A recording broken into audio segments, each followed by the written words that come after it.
ಇಲ್ಲೋಡಿ ಅಪ್ಪನ್ ತಿನ್ಸವ ಅಪ್ಪನ್ಗ ನೀನೇ ತಿನ್ಬೇಡ ಅಪ್ಪನ್ ತಿನ್ಸು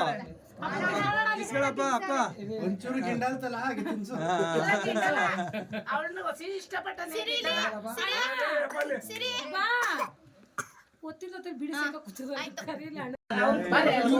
ಒಳ್ಳೆ ಕೆಲಸ ಆಮೇಲೆ